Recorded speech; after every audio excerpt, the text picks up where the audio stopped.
Ya, hari ini saya berbincang-bincang dengan calon ketua DPD PAN, Saudara Azhari. Beliau ini seorang yang luar biasa. Beliau ini anggota DPRD 2 periode. Beliau ini juga tokoh masyarakat. Totalitasnya di PAN juga tidak perlu diragukan lagi. Kali ini kita mau tanya-tanya seputar pencalonan beliau, persiapan beliau menjadi ketua DPD PAN di Kota Depok. Yuk kita simak selengkapnya. Jelang musyawarah daerah DPD Partai Amanat Nasional Kota Depok ke-5 yang akan digelar dalam waktu dekat ini mengakibatkan suhu politik di internal partai mulai memanas.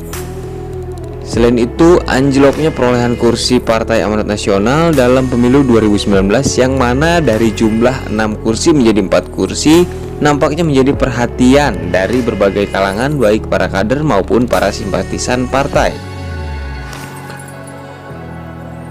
Sejumlah kader mulai menyuarakan pendapatnya terhadap kepengurusan saat ini yang akan segera berakhir. Para kader pun nampaknya berharap besar adanya perubahan dan pembenahan partai agar Partai Amanat Nasional Kota Depok bisa kembali berjaya pada pemilu 2024 mendatang. Salah satu kandidat calon ketua DPD PAN Kota Depok, Azhar, yang berhasil ditemui reporter Cybernews mengungkapkan bahwa dirinya telah siap melakukan perubahan dan pembenahan struktural. Azhar menyebutkan jika nanti ia mendapatkan restu dari Ketua Umum Zulkifli Hasan untuk menjadi Ketua DPD PAN Kota Depok, maka perubahan-perubahan akan dilakukan, seperti halnya memiliki kantor sekretariat partai, pembinaan kaderisasi, pengaktifan mobil ambulan untuk masyarakat, dan pembenahan struktur kepengurusan dari tingkat kota, kecamatan, kelurahan, hingga tingkat RT dan RW. Ia mengaku telah memiliki strategi dan program unggulan dalam rangka membangkitkan Partai Amanat Nasional guna menyambut pemilu 2024 mendatang. Tak hanya itu, dia mengatakan bahwa beberapa tokoh dan masyarakat nampaknya juga telah dilirik untuk bergabung ke dalam Partai Amanat Nasional guna menjadikan politik sebagai alat perjuangan untuk kepentingan masyarakat. Dari Depok, Jawa Barat, Adi Kandung, Tim Liputan Cybernews mengabarkan.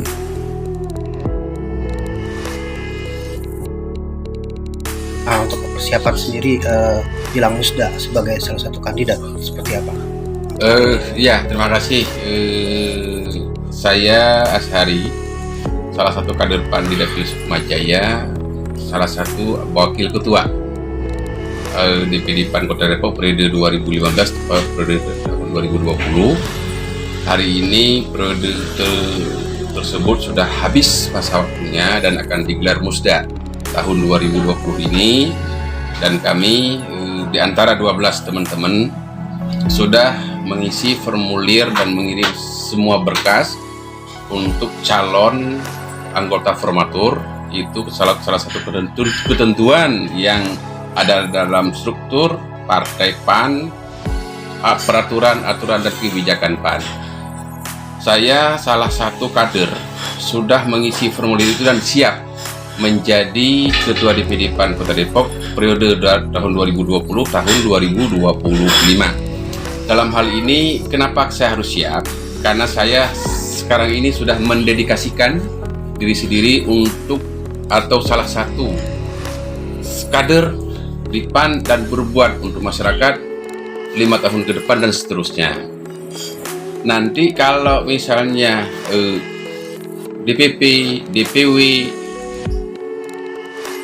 memberi tanggung jawab itu kepada saya akan membenahi segala bentuk struktur mulai dari DPD, DPC, ranting, rayon, dan subrayon itu harus terbentuk semuanya. Karena itu salah satu kegiatan atau bentuk struktur partai untuk kader, pembinaan kader yang ada di tingkat subrayon, rayon, ranting, dan DPC. Kenapa saya katakan demikian? Kita melihat beberapa tahun belakangan ini, saya tidak berbicara plus minusnya, tapi kita harus bicara ke depan. Apa yang harus kita capai ke depan adalah partai politik ini salah satu alat pemerintahan untuk dan ada di parlemen. target saya jika terpilih sebagai ketua DPD akan menargetkan minimal 8 kursi harus dapat kursi di Depok, ya, di Depok. Untuk apa? Karena ending akhir tujuannya kita sama-sama untuk membangun Kota Depok melalui kader-kader partai yang ada di setiap dapil. Secara logika, secara kasat mata, 8 kursi itu mudah bagi kita lihat. Karena di Depok ini ada 6 dapil, 1 sampai 6, dan kita lihat mana dapil-dapil yang gemuk ini. Bagaimana cara kita membina kadernya, bagaimana cara kita mendidik kadernya untuk bisa eksis dan bagus bergerak dalam mengedukasikan, memberi informasi kepada masyarakat bahwa PAN bekerja untuk masyarakat. Itu sebagai gambaran awal, Bang Adi.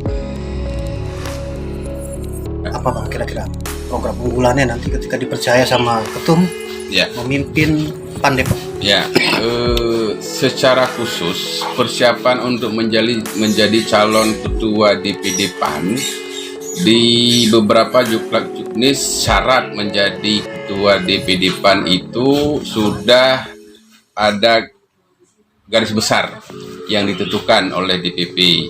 Bagaimana cara Anda membesarkan partai?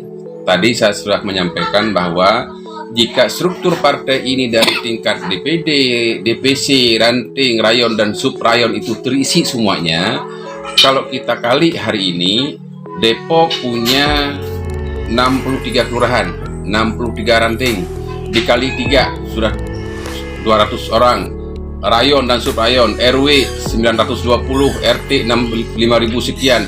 Kalau itu kita jumlah semuanya, ranting, rayon, dan sub-rayon, di situ sudah ada sekitar 8.000 suara para PAN dan cukup untuk saksi dimanapun dia rayon, sub-rayon, bersaksi di TPS-TPS yang ada. Nah, yang kedua, di dalam Juklak-Juknis itu DPP meminta apa usaha Anda untuk membesarkan partai jika Anda terpilih menjadi ketua DPD PAN Kota Depok.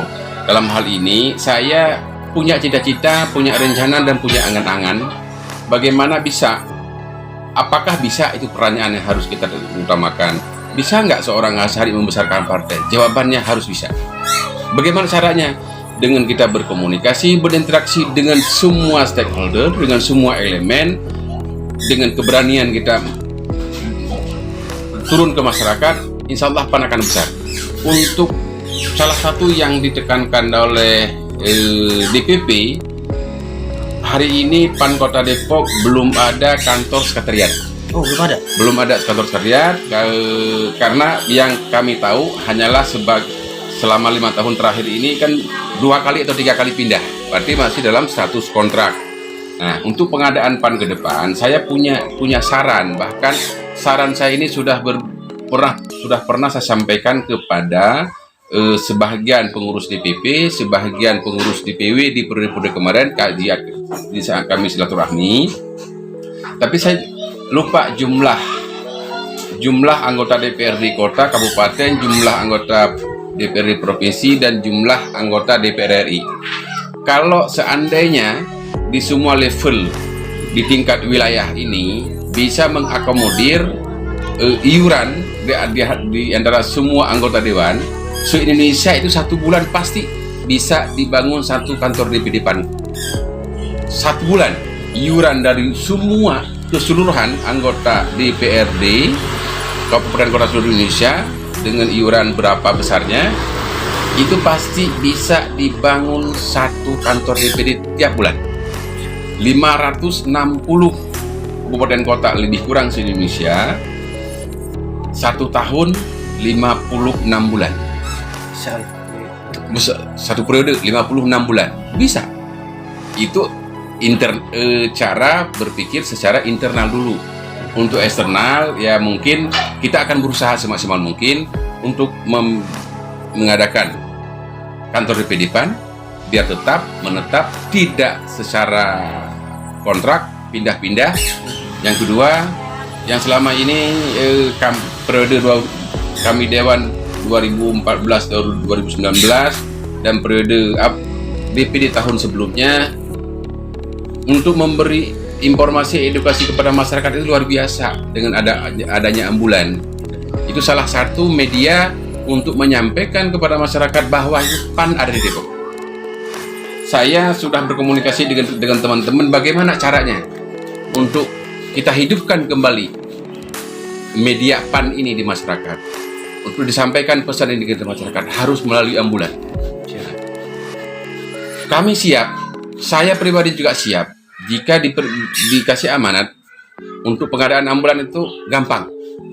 Siap kita adakan untuk pengadaan ambulan. Yang lain, untuk atribut-atribut lainnya, nanti kita akan tempatkan kantor sekalipun kita sewa di DPD juga harus jelas kantornya, DPC juga harus jelas bentuknya, ranting sekalipun itu harus ada pembenahan secara struktural total.